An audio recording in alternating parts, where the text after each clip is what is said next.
기후변화와 생태적 회계, 박병수 프란치스코, 교구 환경농촌3억위원회 의원, 고양 시민햇빛발전 사회적 협동조합 이사장.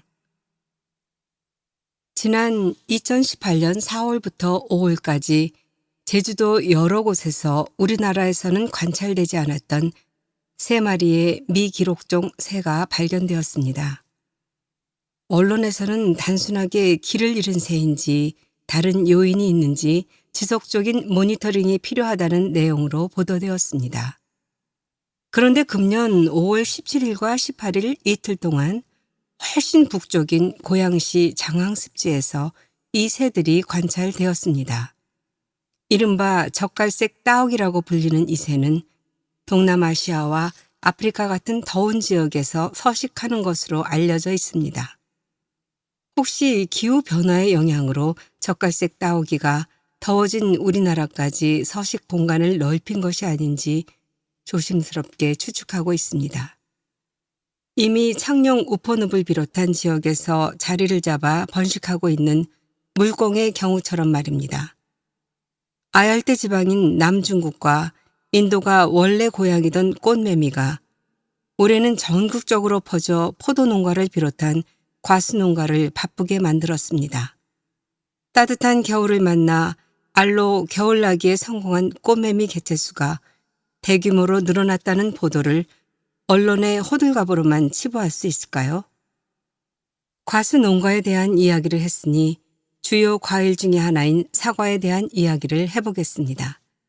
대구를 중심으로 재배했던 사과가 온난화의 영향으로 정선, 영월, 철원, 양구 등 강원도 지역으로 확대되었다는 소식이 들려왔습니다.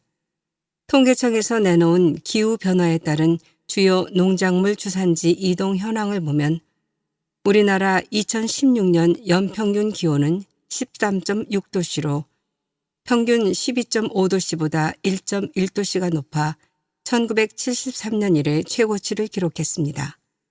사과의 재배지는 경북 지역에서 강원으로 확대되었으나 사과 주산지였던 대구를 중심으로 경산, 영천 등의 재배 면적은 줄어들고 정선, 영월, 양구 등 강원 산간 지역에서는 재배가 늘어났습니다.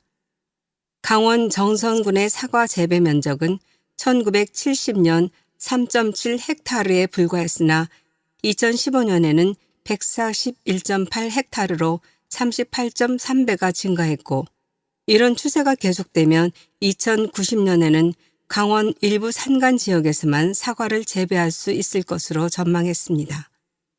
이런 모든 결과는 기후변화에 따른 온난화의 영향으로 발생한 일입니다. 온난화의 영향으로 작물 생태 환경이 급하게 변화하고 있습니다. 작물별 재배 적지가 점차 북상하거나 높은 산간 지역으로 바뀌고 꽃매미, 미국 선여벌레, 갈색 날개 매미충 같은 병해충과 태풍 링링과 같은 강한 바람으로 인한 피해와 국지성 호우와 같은 침수 피해 등 농업재해 발생 가능성이 높아져 챙겨야 할 문제가 점점 늘어나고 있습니다. 상황이 이렇다 보니 기후변화를 피부로 느끼고 있는 지역에서는 일찌감치 아열대 기후에 대응할 중장기 대책의 필요성이 제기되고 있습니다. 자연 생태계의 변화도 빠른 속도로 일어나고 있습니다. 따뜻한 날씨가 계속되자 최적의 높은 온도를 좋아하는 모기가 급속히 늘어나고 있습니다. 모기 개체수가 늘어난다는 것은 모기를 매개로 하는 말라리아 등의 질병이 더욱 확산될 것으로 말해집니다. 실제로 아프리카 등 저개발 국가들은 늘어난 모기로 인해 큰 피해를 겪고 있습니다. 보도에 따르면 아프리카 중부에 속한 최빈국인 부룬디의 경우 말라리아에 걸린 환자 수가 올 6월 400만 명에 달했고 올해 들어서만 3천여 명에 달하는 환자가 사망해 전체 인구의 절반 정도가 감염된 것으로 알려졌습니다. 우기가 이어지는 올 하반기 들어서는 환자 수가 더 늘어나고 있습니다.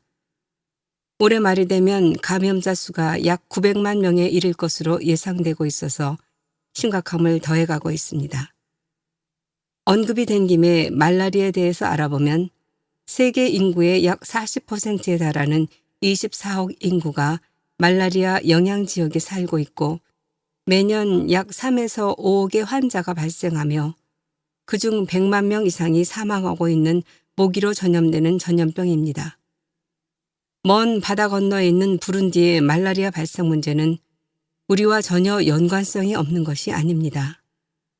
우리나라의 경우 말라리아가 사라진 듯하였으나 1993년 파주 지역 비무장지대 주변에서 군복무하던 군인이 감염된 것을 시작으로 2000년까지 증가 추세가 잠시 주춤하다가 2005년부터 다시 증가하기 시작했습니다. 경기도의 경우 2016년 말라리아 발생률이 가장 높았으며 지금까지도 일반인들까지 환자들이 꾸준히 발생하고 있습니다. 이 또한 기후변화의 영향이라는 것에서 자유롭지 않습니다. 모기와 같이 늘어나기도 하지만 멸종위기 수준으로 줄어드는 동물도 많아졌습니다. 북극의 만년빙이 녹아내려 급변한 서식 환경에 적응하지 못하고 멸종위기에 처한 북극곰의 안타까운 이야기는 이미 오래된 이야기가 되었습니다. 해양 곳곳에서 어류 남획이 자행되면서 해양동물 전반의 멸종이 가속화하고 있지만 수온 상승과 해양 산성화의 영향이 종의 멸종에 더욱더 심각한 것입니다. 이미 2016년 모로코에서 열린 제22차 UN 기후변화협약 당사국 총회에서 발표한 보고서에서 해양 산성화는 과거 3억 년 동안에서 가장 빠른 속도로 일어나고 있으며 동물 플랑크톤과 갑각류, 산호 등의 생식에 악영향을 미칠 것으로 예상했고 더 빠른 속도로 진행되고 있음을 확인하고 있습니다. 우리나라의 경우도 한라산에 구상나무 군락이 줄고 있고 소나무는 재선충으로 많은 피해를 보고 있습니다. 기온 상승은 남북극 빙하를 녹이면서 1870년 대비 20cm에 달하는 해수면 상승으로 이어졌고 그에 따라 2050년까지 거주지를 떠나야 할 사람의 수는 최대 2억 명에 달하고 도쿄와 뉴욕과 같이 인구가 100만 명을 넘는 136개 대도시들은 해일에 의한 손해 액수가 연간 520억 달러, 약 60조 6,580억 원에 달할 것이라는 예측이 나온 지 오래입니다. 매시간 넘쳐나고 있는 기후변화의 피해들에 대한 심각한 이야기는 걱정만 해서는 될 문제가 아니라 직접적으로 몸으로 실천해서 대응해야 할 것을 요구받고 있습니다. 전 세계의 청소년들이 기후변화에 대한 기성세대의 각성을 촉구하고 있습니다. 우리나라의 청소년 기후행동에 참여하는 청소년들도 정부의 기후변화에 대한 정책적 대응 강화를 촉구하였습니다.